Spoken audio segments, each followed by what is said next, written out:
La roue allemande est un agrès circulaire que l'on imagine souvent comme une roue de hamster mais qui est en fait composée un peu différemment dans l'aspect et dans la pratique. C'est en fait deux cercles d'acier, parfois démontables parfois soudés, qui sont reliés par des barres et accroches. Le tout est recouvert d'une gaine caoutchouteuse. La personne évolue alors de façon acrobatique dans et sur la roue en mouvement. L'objet pèse environ 50 kg et le diamètre peut varier selon la taille du pratiquant. On choisira une roue qui arrive environ au poignet de la personne quand elle a les bras levés. La largeur par contre ne change pas. Cette discipline est circassienne d'une part mais d'autre part très gymnique. On retrouve en effet beaucoup plus de pratiquants dans le domaine de la gym et des concours que dans le monde du spectacle. Dans la technique, les mouvements peuvent être assez similaires mais dans l'intention et la présentation c'est totalement différent. Et je ne souhaite pas pour cette vidéo rentrer dans l'univers gymnique qui est vraiment un monde à part, mais je vous invite à vous y intéresser parce que c'est vraiment quelque chose qu'on peut découvrir avec plaisir. Dans la vidéo sur la roue cirque qui peut être intéressante en complément de celle-ci, je vous dis que la roue allemande la précède et en effet son histoire est encore plus longue. On y trouve des dérivés et une histoire riche. Je vous invite à aller voir en description, je vous ai mis des liens à propos de l'histoire pour compléter mon propos parce que c'est vraiment assez intéressant. Alors après le machinois, la roue allemande, et ben pour le coup ça vient vraiment de la région d'Allemagne. C'est un monsieur qui s'appelle Otto Feck dans les années 20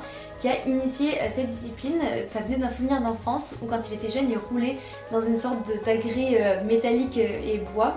Et il a repris ça parce qu'il est dans des régions montagneuses, des régions de Rhône, et il l'a breveté en 1925 sous le nom de Rhônrad. La discipline s'est vite répandue dans les clubs de gym et à travers les concours à l'international, ce qui lui a donné une vraie reconnaissance, mais c'est qu'à partir des années 90 qu'elle s'installera doucement dans le cirque pour trouver petit à petit sa place. La roue allemande demande pas mal d'espace qui peut varier selon les pratiques. On distingue en effet les lignes, les sorties et les spins. Ah oui aussi, il faut que le sol soit dur et assez lisse pour ne pas abîmer trop le revêtement. Et en termes de hauteur, le minimum serait de prendre la taille de la roue allemande plus la personne debout dessus. On peut la pratiquer seule ou à plusieurs, même si le format solo reste majoritaire. On la retrouve souvent dans des formats numéros, dans des cabarets ou des spectacles, et ça peut être modifié ou mêlé à d'autres disciplines, mais en tout cas je ne connais pas de spectacle long format uniquement de roue allemande. Ce n'est pas la discipline la plus répandue ni la plus facile à insérer, mais je pense qu'il reste plein de possibles inexplorés sur ce plan. Pour la tenue, c'est assez libre qu'il ne faut juste pas que ça gêne durant la pratique, et certains préfèrent avec des chaussures et d'autres non. Peu d'écoles amateurs proposent cette discipline, on en retrouve plutôt dans les écoles préparatoires ou professionnelles. Je demande en effet beaucoup de gainage et sollicite la ceinture scapulaire mais aussi beaucoup les bras. Le plus dur reste de comprendre le mouvement de la roue et de réfléchir selon l'inertie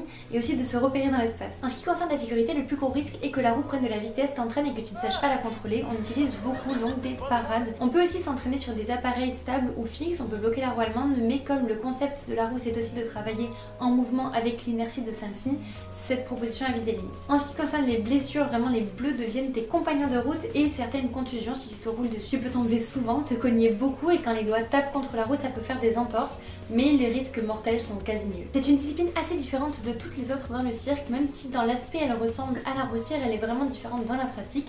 C'est quelque chose qui peut être assez amusant et qui rappelle les sensations d'un manège. Néanmoins s'il vous plaît n'en faites pas avec n'importe quoi, je vous mets en lien dans la description des endroits où vous pouvez en acheter et sur ce, passez une belle journée.